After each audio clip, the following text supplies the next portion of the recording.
Izzy, and in this video, you guys, we're going to be breaking down the most recent matchup for the Green Bay Packers, where they were able to upset the Arizona Cardinals on Thursday Night Football by a final score of 24-21.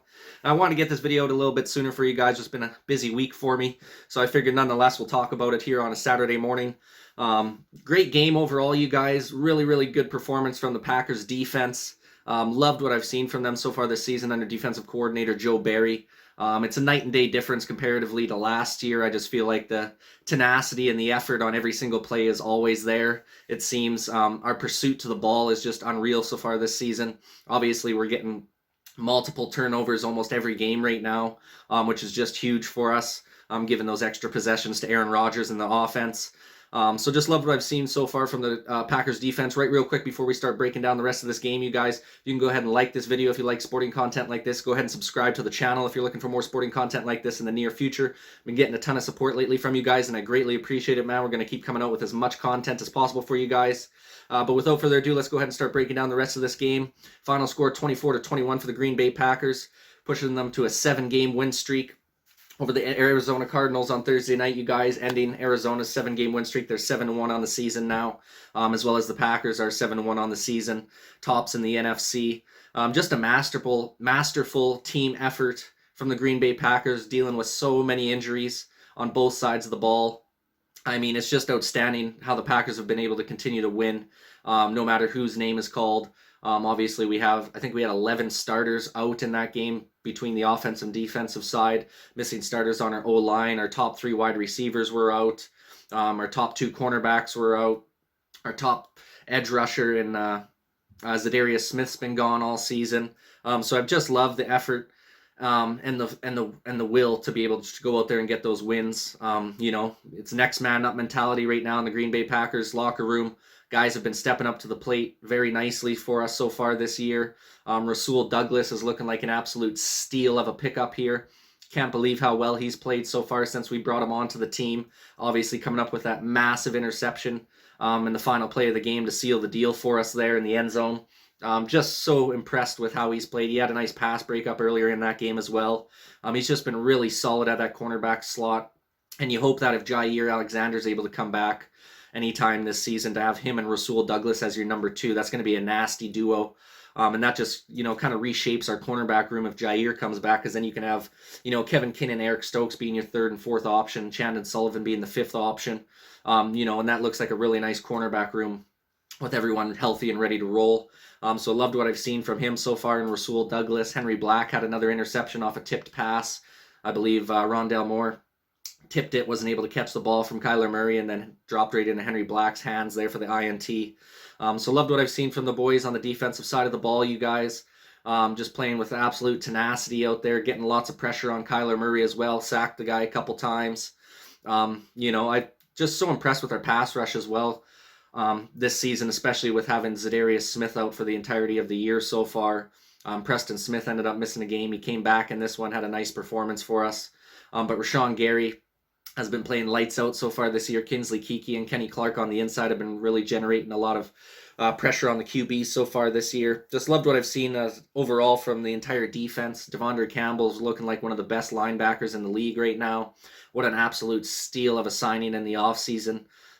He's been the best linebacker we've had in so many years. It's great to see him being able to contribute on a consistent basis for the squad.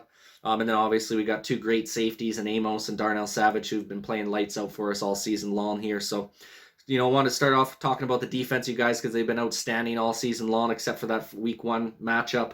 I think Joe Barry has done a phenomenal job getting the guys to rally to the football here so far this season. I think that's probably the thing that I've noticed the most, is our tackling has improved a lot and our rallying to the football has improved greatly so far this season. So that's wonderful news for us.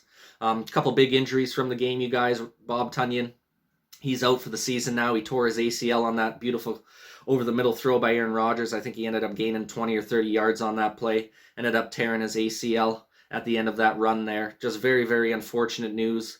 Obviously, our best tight end, hasn't really had a lot of catches so far this year, but he's had some big catches and some big moments for us. And it's just devastating news that he's going to be done for the entirety of the season.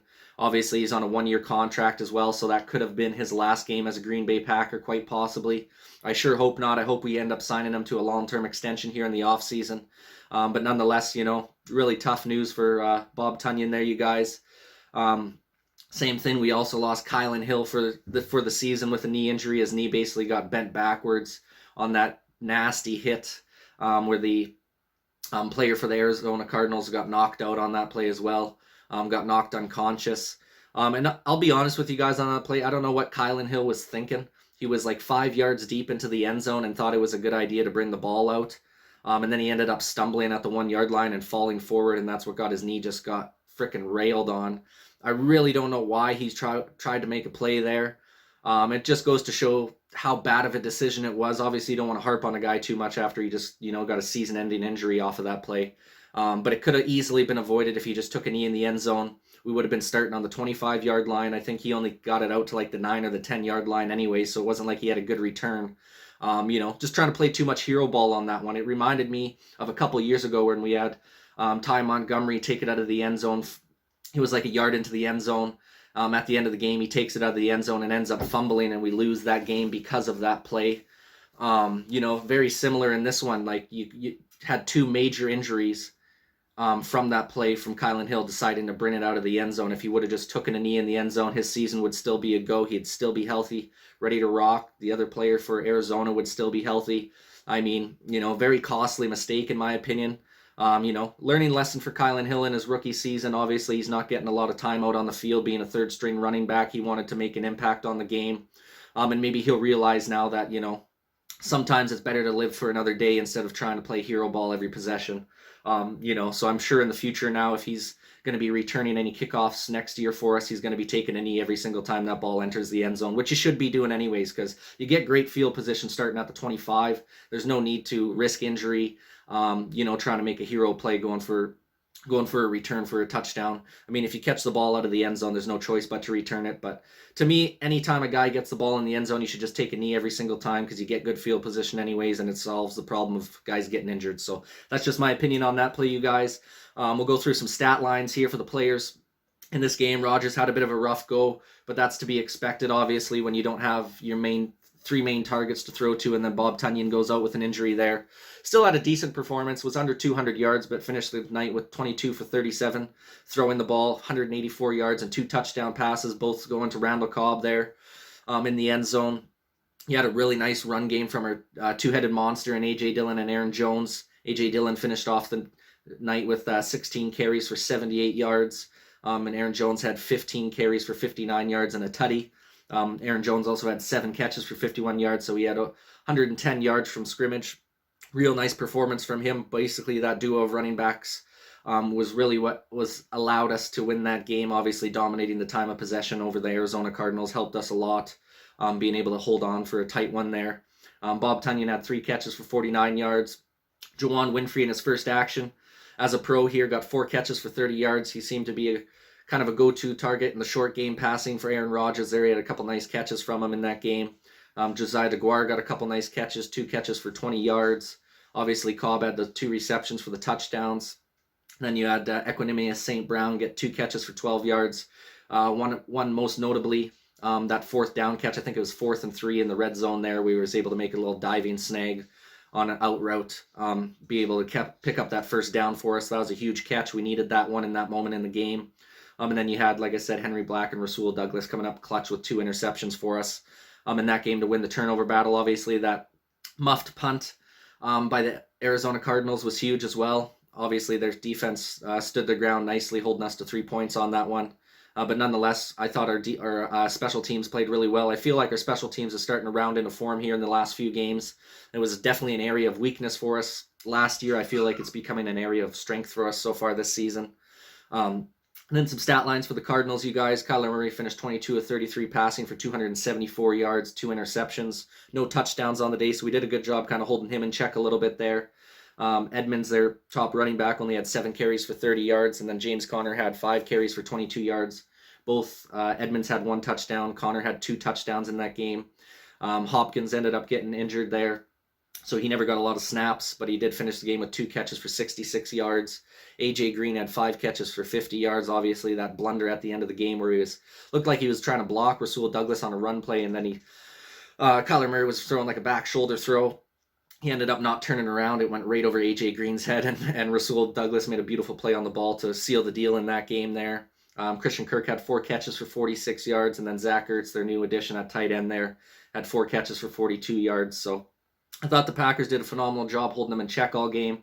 I thought our defense did a great job getting off the field, holding them to a couple 3 and outs, sorry.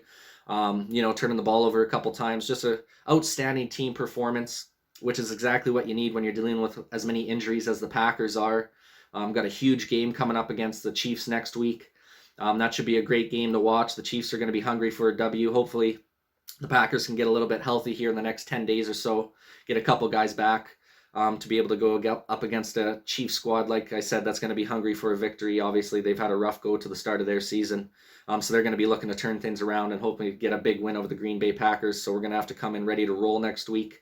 That's about it for this video, though, you guys. A lot of tough injuries, unfortunately. Would love to get your guys' opinion in the comment section down below on how you thought the game went between the Packers and the Arizona Cardinals, and how do you think the Packers are going to be able to handle all these new injury woes going forward the rest of the season. Do you guys think we're going to be able to overcome all these injuries and make a good push in the playoffs this year? Would love your guys' opinion in the comment section down below. But once again, you guys, that's it for this video. Please go ahead and like this video if you like sporting content like this. Go ahead and subscribe to the channel if you're looking for more sporting content like this in the near future. Appreciate all the support I've been getting lately, you guys. Thank you for watching this video, and this is Nizzy with Nizzy Sports Chat.